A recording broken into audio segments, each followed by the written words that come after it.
The morning mist hung heavy over Windsor Castle as Sergeant Thomas Mitchell adjusted his crisp uniform for what he believed would be another routine day of royal protection duty.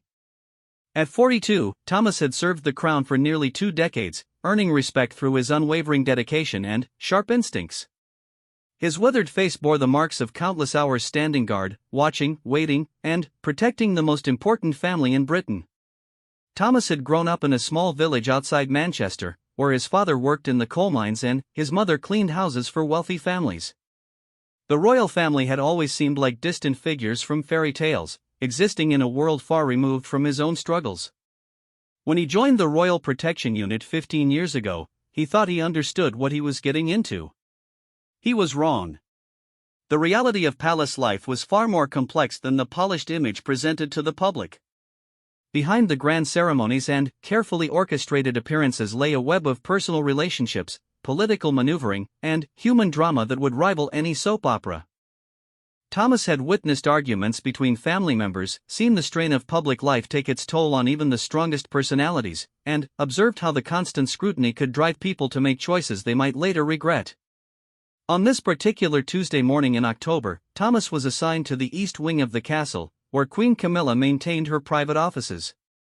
The assignment was considered routine, Camilla rarely caused security concerns, and her schedule for the day included only administrative meetings and correspondence review. Thomas positioned himself at his usual post near the ornate staircase that led to the Queen's private quarters, his trained eyes scanning the hallway for anything unusual. What Thomas didn't know was that this day would test everything he had learned about duty, loyalty, and the delicate balance between protecting the crown and protecting the truth. The events that were about to unfold would force him to make a choice that would haunt him for the rest of his life, challenging his understanding of honor and service in ways he never anticipated. The morning began peacefully enough. Camilla arrived at her office at precisely 9 o'clock, as was her custom. Thomas noted her appearance. She seemed more tense than usual, her normally composed demeanor showing slight cracks around the edges. Her assistant, Lady Margaret Worthington, followed close behind, carrying an unusually thick folder of documents. Thomas had developed an eye for reading the subtle signs of stress among the royal family members he protected. After years of service, he could detect when someone was carrying more than their usual burden. The way Camilla's shoulders were set, the slight tightness around her eyes, and the manner in which she avoided making eye contact with the staff all suggested that something significant was weighing on her mind. Lady Margaret, a woman in her 60s who had served the royal household for over 30 years, whispered something urgent to Camilla as they passed Thomas's position. Though he couldn't make out the words, the gravity in Margaret's voice was unmistakable. Camilla's response was a sharp nod, followed by what appeared to be instructions delivered in hushed tones. The first unusual event occurred around 10:30 when a man Thomas didn't recognize approached the security checkpoint. The visitor was well dressed, carrying himself with the confidence of someone accustomed to moving in elite circles, but something about his demeanor set off Thomas's internal alarm system. The man introduced himself as Jonathan Hartley, claiming to have an appointment with Queen Camilla regarding a private matter. Thomas followed protocol, checking the visitor against the day's appointment schedule. Hartley's name wasn't listed, which wasn't necessarily unusual. High-level meetings were sometimes arranged through back channels for privacy reasons. However, when Thomas contacted Camilla's office for confirmation, Lady Margaret's response was evasive, suggesting that the Queen would see Mr. Hartley but requesting absolute discretion about the meeting. This request for unusual secrecy raised red flags for Thomas. In his experience, legitimate royal business was conducted through established channels with proper documentation. The combination of an unscheduled visitor, requests for discretion, and Camilla's obvious stress from earlier in the morning created a pattern that his training told him to investigate further. As Jonathan Hartley was escorted to Camilla's office, Thomas made a decision that would prove pivotal to the events that followed. Instead of remaining at his assigned post, he moved to a position where he could observe the corridor leading to the Queen's private meeting room. This decision wasn't based on any specific threat assessment, but rather on an intuitive sense that something wasn't right about the situation.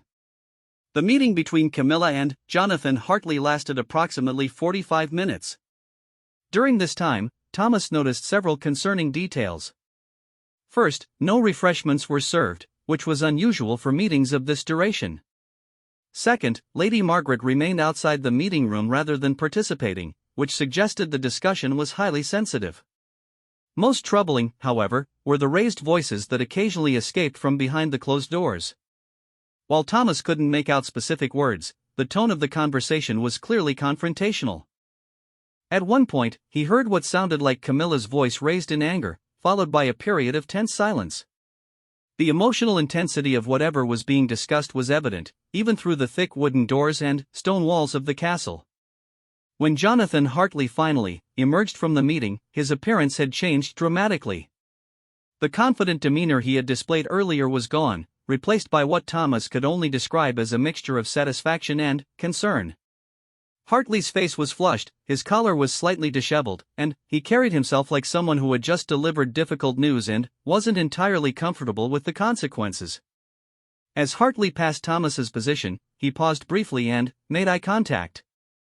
In that moment, Thomas saw something in the man's expression that chilled him. It was the look of someone who held dangerous knowledge and wasn't afraid to use it. Hartley's slight smile seemed almost predatory, suggesting that whatever had transpired in that meeting had gone according to his plan, not Camilla's. After Hartley's departure, Thomas waited for Camilla to emerge from her office. When she finally did, nearly 20 minutes later, the transformation in her appearance was striking. The composed, regal bearing that characterized her public presence was completely absent. Her face was pale, her hands were visibly shaking, and her usually perfect composure had crumbled. Lady Margaret immediately moved to Camilla's side, offering support both physical and emotional. The two women exchanged words too quiet for Thomas to hear, but their body language spoke volumes. Margaret's expression was one of deep concern and protective anger, while Camilla appeared to be struggling to maintain her emotional equilibrium. It was at this moment that Thomas made a decision that would define the rest of his career and his life. Every instinct developed through years of protection duty told him that Camilla was in some form of danger, not physical danger from an immediate threat, but the kind of danger that came from being vulnerable to someone with malicious intent. The training manual for Royal Protection Officers was clear about maintaining professional distance and not involving oneself in the personal affairs of those under protection. However, Thomas's sense of duty extended beyond the written guidelines. He had sworn an oath to protect the royal family, and his interpretation of that oath included protecting them from all forms of harm, including emotional manipulation and potential blackmail. As Camilla and Lady Margaret retreated to the inner office, Thomas heard fragments of their conversation. The words photographs, demands, and scandal drifted through the partially open door. While he couldn't piece together the complete picture, the implications were clear enough to confirm his worst suspicions about Jonathan Hartley's visit. The remainder of the morning passed in tense quiet. Camilla cancelled her remaining appointments, citing a sudden headache, while Lady Margaret fielded calls and rearranged schedules with practiced efficiency. Thomas remained at his post, but his attention was divided between his security duties and his growing concern about what he had witnessed. During his lunch break, Thomas made an unusual decision. Instead of joining his colleagues in the staff dining area, he returned to his quarters and began reviewing everything he knew about royal protection protocols, particularly those dealing with threats that didn't involve physical violence. The manual had provisions for dealing with blackmail, extortion, and other forms of coercion, but the procedures were complex and involved multiple levels of approval. What troubled Thomas most was the realization that following official protocols might not be in Camilla's best interest. If Jonathan Hartley was indeed blackmailing her, reporting the incident through normal channels could result in the very exposure that the blackmailer was threatening to cause. The royal family's reputation was built on maintaining an image of dignity and propriety, and any hint of scandal could have far-reaching consequences. As he sat in his small room, surrounded by the regulations and guidelines that had governed his career, Thomas began to understand that he was facing a situation that couldn't be resolved through standard procedures. The woman he had sworn to protect was being threatened, and the very system designed to protect her might be inadequate to address the nature of that threat. The afternoon brought no relief from the tension that had settled over the East Wing. Camilla remained in her office with Lady Margaret, emerging only briefly to accept a delivery that arrived by special courier. Thomas noted that the package was small but required Camilla's personal signature, and her reaction upon opening it suggested that its contents were deeply disturbing. It was during these quiet afternoon hours that Thomas began to formulate a plan that would ultimately lead to the confrontation that would change everything. He realized that his duty as a protector might require him to step outside the boundaries of his official role, to take actions that could jeopardize his career but might be necessary to safeguard someone who had no other avenue for protection. As the day drew toward evening, Thomas made his final decision. He would approach Queen Camilla directly, offer his assistance, and, if necessary, confront whatever threat Jonathan Hartley represented.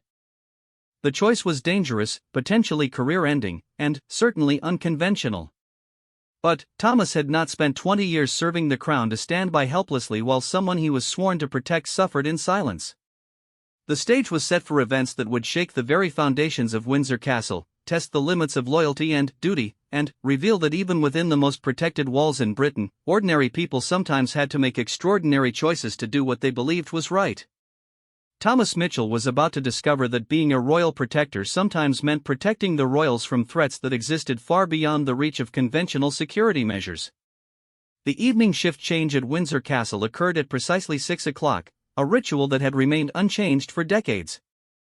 As Thomas Mitchell prepared to hand over his responsibilities to the night security team, he made an unprecedented decision that would alter the course of his career and potentially expose secrets that powerful people had worked hard to keep hidden. Instead of leaving the castle as scheduled, Thomas requested permission to work a double shift, citing concerns about security protocols that needed his immediate attention. His supervisor, Chief Inspector Williams, was surprised by the request but approved it without extensive questioning. Williams had known Thomas for over a decade and trusted his judgment implicitly, never suspecting that his most reliable officer was about to embark on a mission that existed far outside the boundaries of official duty. Thomas spent the early evening hours conducting what appeared to be routine security checks throughout the East Wing. In reality, he was gathering intelligence about the day's events and positioning himself for a confrontation that he knew could end his career but felt morally compelled to pursue. His investigation began with a careful review of the visitor logs, security camera footage, and communication records that might shed light on Jonathan Hartley's true identity and purpose. What Thomas discovered during his investigation exceeded his worst expectations. Jonathan Hartley wasn't simply a random opportunist seeking to exploit a moment of royal vulnerability.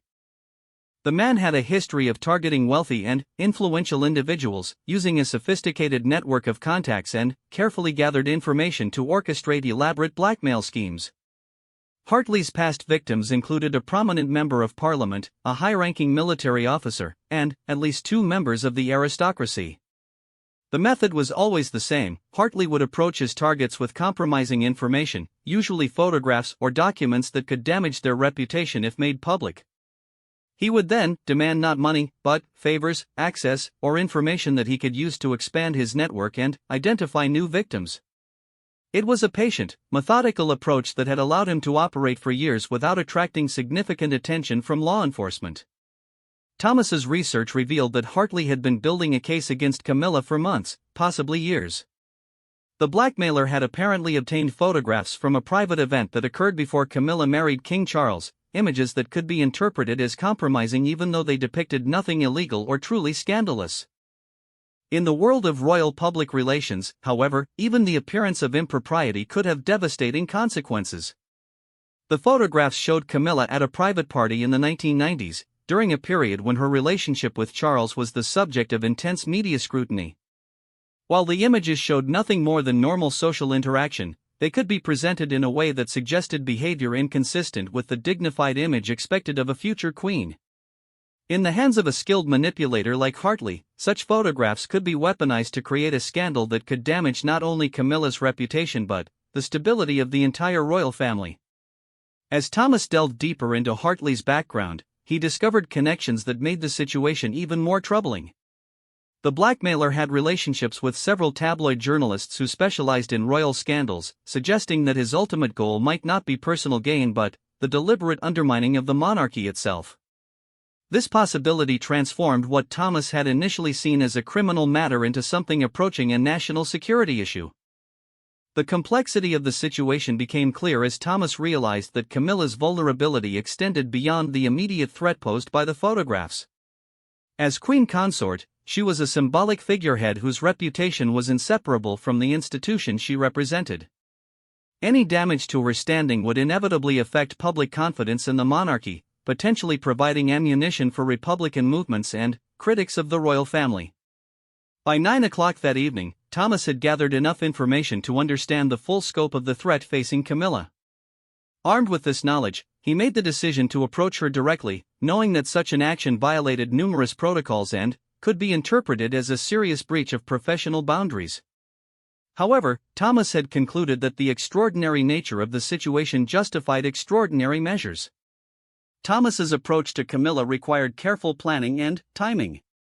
He couldn't simply request a meeting through normal channels, as such a request would raise questions about his motives and potentially alert others to the situation he was trying to address discreetly. Instead, he decided to intercept Camilla during her evening walk through the castle's private gardens, a routine she had maintained for years and which provided an opportunity for private conversation away from listening ears. At 10:15, Thomas positioned himself along the garden path that Camilla typically followed during her evening constitutional. The gardens at Windsor Castle were extensive and offered numerous secluded areas where a conversation could occur without observation. Thomas chose a location near the ancient oak tree that had been a favorite spot of Queen Elizabeth II, thinking that the historical significance might provide appropriate gravity for the discussion he was about to initiate. When Camilla appeared on the path, accompanied only by her personal protection officer who maintained a respectful distance, Thomas stepped forward and requested a private word. The breach of protocol was immediately obvious to everyone present, and Thomas could see the confusion and concern in Camilla's expression as she processed this unprecedented approach. Camilla's initial reaction was one of surprise rather than anger. She had always appreciated Thomas's professionalism and dedication, and his obvious distress was immediately apparent to her. After a moment's hesitation, she agreed to hear what he had to say, instructing her personal protection officer to maintain his position while she and Thomas spoke privately. The conversation that followed was unlike any interaction Thomas had ever had with a member of the royal family. Speaking quietly but urgently, he outlined everything he had observed and discovered about Jonathan Hartley's visit and the apparent blackmail scheme. Thomas was careful to present facts rather than speculation, but his concern for Camilla's welfare was evident in every word he spoke. Camilla's response revealed the depth of her distress about the situation. She confirmed Thomas's suspicions about the nature of Hartley's threats while expressing surprise at the extent of the guard's knowledge about the details. The photographs that Hartley possessed were indeed from her past, and, while they showed nothing criminal or truly compromising, they could be presented in a way that would cause significant embarrassment and potentially damage public confidence in her role as queen consort. What made the situation particularly difficult for Camilla was her belief that she had to handle the matter alone. The royal family's approach to dealing with personal scandals had traditionally involved maintaining silence and hoping that problems would resolve themselves over time. However, Hartley's sophisticated approach and his connections to the media suggested that this strategy might not be effective in this case. Thomas listened carefully as Camilla described the demands that Hartley had made during their meeting. The blackmailer wasn't seeking money, which might have made the situation easier to resolve. Instead, he wanted access to royal events and functions, introductions to influential people, and information about the royal family's private activities. These demands suggested a long-term strategy aimed at infiltrating the royal circle rather than simply profiting from a one-time extortion scheme. The conversation revealed another troubling aspect of the situation. Camilla confided that she suspected Hartley might not be working alone, but could be part of a larger network of individuals seeking to gather information about the royal family. This possibility raised the stakes considerably, suggesting that they were dealing with something more sophisticated than a simple blackmail scheme. As they spoke, Thomas realized that Camilla's position made her particularly vulnerable to this type of attack. Unlike other members of the royal family who had been born into their roles, Camilla had lived a more ordinary life before marrying Charles. This background, while making her more relatable to the public in many ways, also provided more opportunities for enemies to find potentially compromising material from her past. Thomas's training in threat assessment allowed him to recognize that the situation would likely escalate if left unaddressed. Hartley's demands would undoubtedly increase over time, and his access to royal events would provide opportunities to gather more compromising material or identify additional vulnerabilities. The blackmailer's pattern with previous victims suggested that he would continue to apply pressure until either his demands were met completely or his victim found a way to neutralize the threat he represented. During their conversation, Thomas made a proposal that surprised Camilla with its boldness. Rather than continuing to suffer in silence or attempting to meet Hartley's demands, Thomas suggested that they work together to gather evidence of the blackmailer's criminal activities and present a case to law enforcement. This approach carried significant risks, including the possibility that the compromising photographs might become public during legal proceedings, but it offered the potential for a permanent resolution to the threat. Camilla's initial reaction to Thomas's proposal was hesitant. The idea of involving law enforcement in what she considered a personal matter went against her instincts and training as a member of the royal family. However, Thomas's arguments about the escalating nature of the threat and the possibility that other victims might be suffering in silence gradually convinced her that action was necessary. The decision to work together created an unusual partnership between a senior member of the royal family and a protection officer who was technically subordinate to her. However, the extraordinary circumstances demanded an extraordinary response, and both Thomas and Camilla recognized that conventional approaches were inadequate to address the sophisticated threat they faced. Their collaboration began immediately, with plans to document any future contact from Hartley and to gather additional information about his network and methods.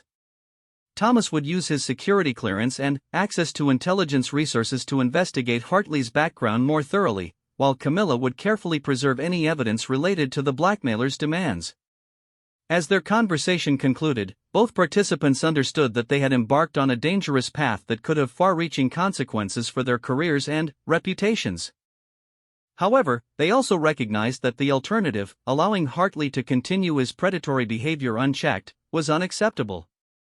The seeds of the confrontation that would soon shake Windsor Castle had been planted, and events were now in motion that would test the limits of loyalty, duty, and courage.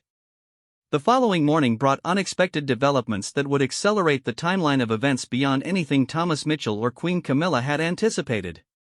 At 7:30, as Thomas arrived for his regular shift, he was informed by Chief Inspector Williams that Jonathan Hartley had requested another meeting with Camilla, this time claiming to represent a media consortium interested in documenting the modernization of the monarchy. The audacity of Hartley's return, less than 24 hours after his initial blackmail attempt, revealed the confidence of a man who believed he held all the advantages in this deadly game of manipulation. Thomas immediately recognized this development as a significant escalation, suggesting that Hartley was moving to consolidate his position and increase the pressure on his victim before she could develop an effective response. Thomas quickly contacted Lady Margaret Worthington through secure internal communications, knowing that she was one of the few people fully aware of the previous day's events. Margaret's response was immediate and, alarmed, Camilla had spent a sleepless night wrestling with the decision about how to respond to Hartley's demands, and the prospect of another confrontation so soon was causing her considerable distress. The timing of Hartley's second approach was particularly problematic because it coincided with preparations for an important state dinner scheduled for the following week. Camilla's emotional state and ability to fulfill her royal duties were already being affected by the blackmail situation, and additional pressure could seriously compromise her ability to perform her official responsibilities. Thomas spent the morning conducting discreet surveillance of Hartley's movements within the castle grounds. Using his security clearance and knowledge of the building's surveillance systems, he was able to track the blackmailer's activities and observe his interactions with other staff members. What Thomas discovered was deeply troubling. Hartley was using his supposed media credentials to ask probing questions about royal security procedures, family schedules, and private living arrangements. These inquiries suggested that Hartley's goals extended far beyond simple blackmail. He appeared to be conducting a comprehensive intelligence-gathering operation, possibly in preparation for future attacks on other members of the royal family or for sale to hostile foreign interests. The implications of this possibility transformed the situation from a personal crisis into a potential national security threat. Thomas's investigation revealed that Hartley had somehow obtained detailed information about the internal layout of Windsor Castle, including areas that were not accessible to normal visitors. This knowledge suggested that he had been planning his approach for months, possibly years, and had cultivated sources within the royal household who were either unwittingly or deliberately providing him with sensitive information.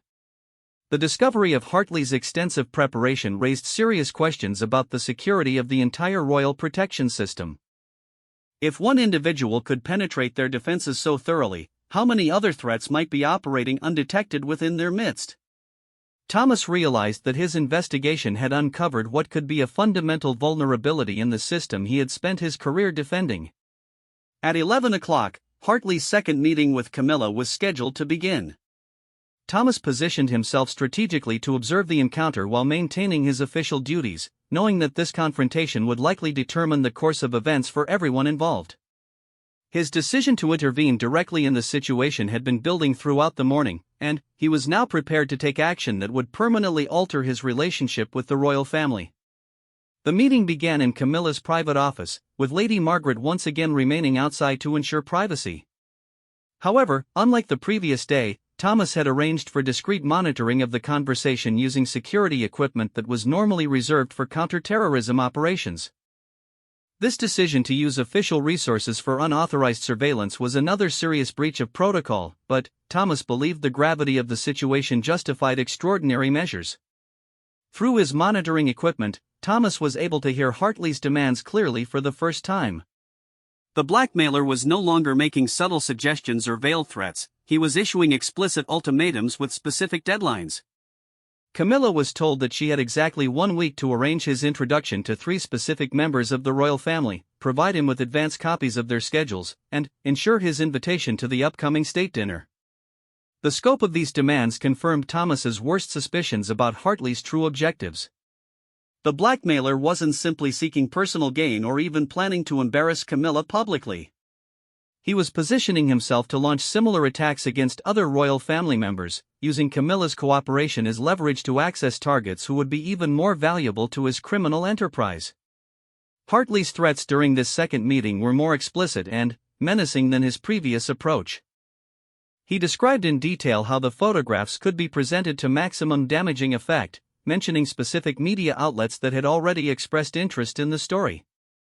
He also revealed that he possessed additional materials beyond the photographs, including recorded conversations and documents that could corroborate a narrative of inappropriate behavior. The emotional impact of these escalated threats on Camilla was immediately apparent through the monitoring equipment. Her voice became strained and defensive as she struggled to maintain her composure in the face of Hartley's increasingly aggressive demands. Thomas could hear the desperation in her responses as she attempted to negotiate for more time and consideration of alternatives. It was during this second confrontation that Thomas made his final decision to intervene directly. The combination of Hartley's threats against other royal family members and Camilla's obvious distress convinced him that waiting for official channels or hoping for a peaceful resolution was no longer an option. Someone needed to act decisively to protect not just Camilla, but the entire royal family from this sophisticated threat. Thomas's approach to the confrontation was carefully planned to maximize his advantages while minimizing the risks to Camilla. He waited until Hartley had finished delivering his ultimatum and was preparing to leave before making his move. This timing would ensure that he had complete information about the blackmailer's demands while catching him at a moment when his guard might be down. At 12:20, as Hartley emerged from Camilla's office with the same predatory satisfaction Thomas had observed the previous day, the sergeant made his move. Instead of allowing the blackmailer to leave the castle unconfronted, Thomas stepped into his path and identified himself as a royal protection officer conducting a security investigation. The initial moments of the confrontation revealed the depth of Hartley's preparation and confidence. Rather than appearing surprised or concerned about being approached by security, the blackmailer seemed almost amused by Thomas's intervention. His response suggested that he had anticipated the possibility of official interference and had prepared strategies to counter it. Hartley's first line of defense was to claim legitimacy for his presence at the castle, producing press credentials and documentation that appeared to support his cover story about representing a media consortium. However, Thomas's investigation had already revealed that these credentials were sophisticated forgeries, created with enough attention to detail to fool casual inspection but lacking the specific security features that genuine press accreditation would contain. The confrontation escalated quickly as Thomas pressed Hartley about the true nature of his business with Queen Camilla. The blackmailer's initial attempts to maintain his cover story gave way to increasingly aggressive responses as he realized that his opponent was far better informed than he had expected. The predatory confidence that had characterized Hartley's demeanor began to crack under pressure from someone who refused to be intimidated or misled. Thomas's advantage in this confrontation came from his thorough preparation and his understanding of the castle's security systems. Unlike Hartley, who was operating on enemy territory with limited support, Thomas had access to backup, surveillance equipment, and detailed knowledge of every possible escape route. This positioning allowed him to control the pace and direction of their interaction while ensuring that evidence of the blackmailer's criminal activity was being properly documented. The turning point in the confrontation came when Thomas produced evidence of Hartley's previous victims and his pattern of blackmail activities. The sergeant had spent hours documenting the blackmailer's criminal history, and the presentation of this information had a devastating effect on Hartley's composure and strategy. For the first time since entering Windsor Castle, the predator found himself in the position of prey. Hartley's response to being exposed revealed the dangerous nature of his personality and the extent of his preparation. Rather than attempting to flee or deny the accusations, he escalated the confrontation by threatening to immediately release all of his compromising materials about Camilla unless Thomas withdrew his investigation. This threat demonstrated that the blackmailer had backup plans and support systems that could be activated if his primary strategy failed. The standoff between Thomas and Hartley occurred in one of the castle's main corridors, a location that ensured their confrontation would attract attention from other staff members and potentially compromise the discreet nature of the investigation. However, Thomas had chosen this location deliberately, knowing that witnesses would provide protection for both himself and Camilla while ensuring that Hartley couldn't simply disappear without consequences. As their confrontation intensified, other members of the Royal Protection Team began to take notice of the situation. Chief Inspector Williams arrived at the scene within minutes, followed by additional security personnel who had been alerted by the unusual activity. The arrival of backup transformed what had been a one-on-one confrontation into a formal security incident that would require official documentation and investigation. Hartley's final gambit was an attempt to leverage his knowledge of royal security procedures against the protection team. He threatened to expose vulnerabilities he had discovered during his reconnaissance activities, claiming that his arrest would result in sensitive information being released to hostile foreign intelligence services. This threat revealed the international dimensions of his criminal activities and confirmed that the situation had implications far beyond personal blackmail. The confrontation reached its climax when Thomas made the decision to formally arrest Hartley on charges of blackmail, extortion, and threats against the royal family. This action required him to reveal the extent of his investigation and his unauthorized cooperation with Camilla, exposing him to potential disciplinary action while ensuring that the blackmailer could be held accountable for his crimes. As Hartley was taken into custody, Thomas realized that his actions had set in motion a chain of events that would have far-reaching consequences for everyone involved. The investigation that would follow would expose vulnerabilities in royal security, reveal the extent of Hartley's criminal network, and test the institutional response to threats that existed in the gray area between personal scandals and national security concerns. The aftermath of Jonathan Hartley's arrest sent shockwaves through Windsor Castle that reverberated far beyond the immediate participants in the confrontation. Within hours of the incident, the castle was swarming with investigators from multiple agencies, including Scotland Yard's Specialist Protection Unit, MI5 counterintelligence officers, and senior officials from the palace's own security apparatus. The scope of the investigation expanded rapidly as the full extent of Hartley's criminal enterprise became clear. Thomas Mitchell found himself at the center of a storm that threatened to engulf his career and potentially expose him to criminal charges for his unauthorized surveillance activities. The decision to take matters into his own hands, while successful in neutralizing the immediate threat to Queen Camilla, had violated numerous protocols and raised serious questions about the boundaries of a protection officer's duties and responsibilities. The initial interrogation of Jonathan Hartley revealed a criminal network that exceeded even Thomas's worst expectations. The blackmailer had been operating for over a decade, targeting prominent individuals across Europe with a sophisticated operation that combined traditional blackmail with modern intelligence-gathering techniques.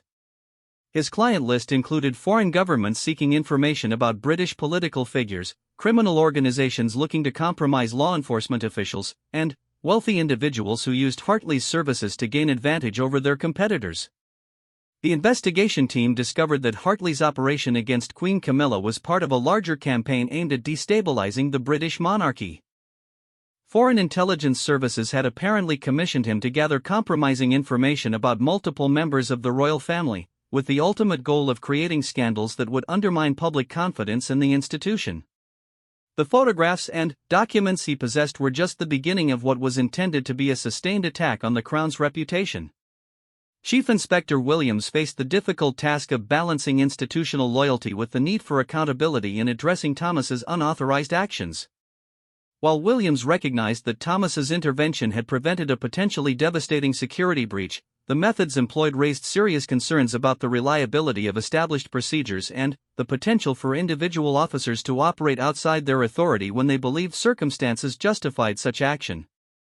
The formal inquiry into Thomas's conduct revealed the complexity of modern royal protection work, where traditional threats involving physical violence had been supplemented by sophisticated attacks on reputation, privacy, and institutional credibility.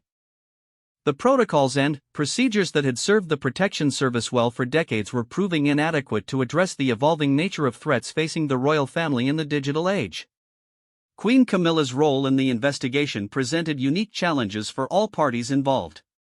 As both a victim of Hartley's criminal activities and a potential witness in the case against him, she was required to provide detailed testimony about her interactions with the blackmailer while maintaining the dignity and discretion expected of her position. The process of formal questioning by police investigators represented an unprecedented intrusion into the private affairs of a senior royal family member. The media attention surrounding the case, despite official efforts to maintain secrecy, began to generate speculation about the nature of the threat that had prompted such an extensive investigation. While specific details about Hartley's blackmail scheme remained classified, the presence of multiple security agencies at Windsor Castle couldn't be hidden from reporters who specialized in covering royal affairs.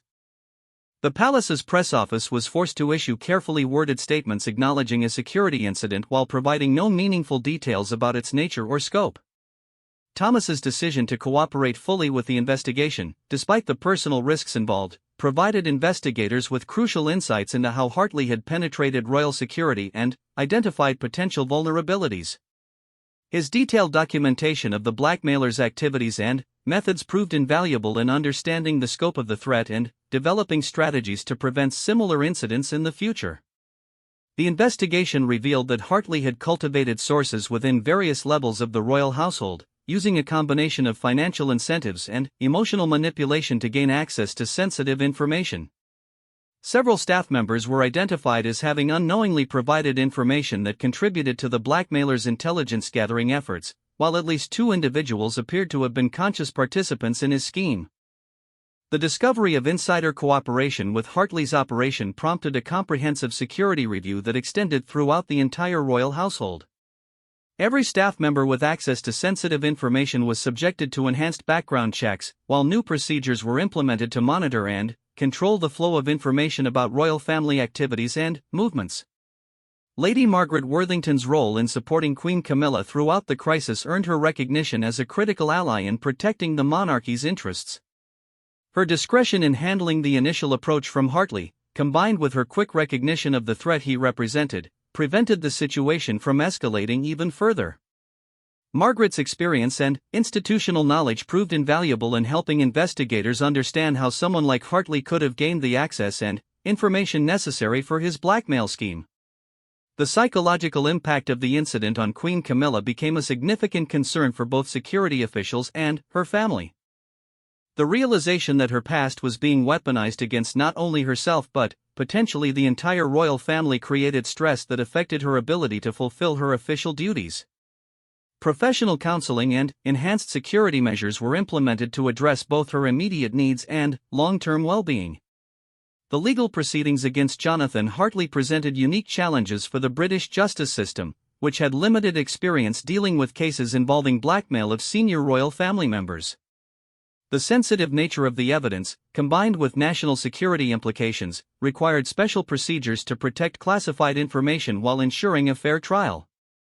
legal experts worked to develop approaches that would allow prosecution of Hartley's crimes without compromising ongoing security operations or exposing additional vulnerabilities. Thomas's ultimate fate remained uncertain as the investigation continued. While his actions had successfully protected Queen Camilla and exposed a serious security threat, his unauthorized surveillance activities and failure to follow established protocols created liability issues for both himself and the Royal Protection Service. The case became a test of how institutions balance individual initiative with institutional authority when facing unprecedented challenges. The broader implications of the incident extended beyond the immediate participants to encompass fundamental questions about royal security in the modern era. The traditional model of protection, which focused primarily on physical threats, was clearly inadequate to address sophisticated attacks on reputation and privacy. New training programs were developed to help protection officers recognize and respond to non-traditional threats while maintaining appropriate professional boundaries.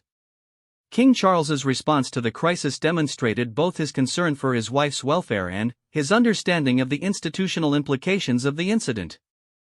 His private support for Thomas's actions, while not officially acknowledged, helped influence the final disposition of the disciplinary proceedings. The king's intervention reflected his recognition that protecting the monarchy sometimes required individuals to take extraordinary risks and make difficult moral choices. The resolution of the immediate crisis came when Hartley agreed to a plea bargain that involved full cooperation with authorities in dismantling his criminal network in exchange for a reduced sentence. His testimony revealed the existence of similar operations targeting other European royal families and prominent political figures, leading to an international investigation that resulted in the disruption of multiple blackmail schemes. Thomas Mitchell's career survived the investigation, though not without consequences. He was formally reprimanded for his unauthorized activities while simultaneously receiving commendation for his effectiveness in protecting Queen Camilla and exposing a serious security threat. The contradictory nature of his official recognition reflected the complex ethical and practical considerations involved in his case. The incident ultimately led to significant reforms in royal protection procedures, including enhanced training for recognizing non-traditional threats, improved information security measures, and revised protocols for responding to situations that fall outside established guidelines. These changes represented a modernization of royal security that acknowledged the evolving nature of threats facing the monarchy in the 21st century. Queen Camilla's recovery from the trauma of the blackmail attempt was gradual but complete, aided by enhanced security measures and continued support from her family and staff. The experience, while deeply distressing, ultimately strengthened her resolve and her appreciation for the dedication of those who worked to protect her and the institution she represented. The lasting impact of the Windsor Castle incident extended beyond the immediate participants to influence how the royal family approached questions of security, privacy, and institutional vulnerability. The crisis had revealed both the sophistication of modern threats to the monarchy and the continuing importance of individual courage and moral clarity in defending the institution against those who would seek to exploit its vulnerabilities for personal gain or political advantage. Years later, the incident would be studied as a case example of how traditional security approaches must evolve to address contemporary threats, and how the moral courage of individuals can sometimes be more effective than institutional procedures in protecting what matters most. Thomas Mitchell's decision to risk his career to protect Queen Camilla became a defining moment that demonstrated the enduring importance of personal honor and duty in serving the crown.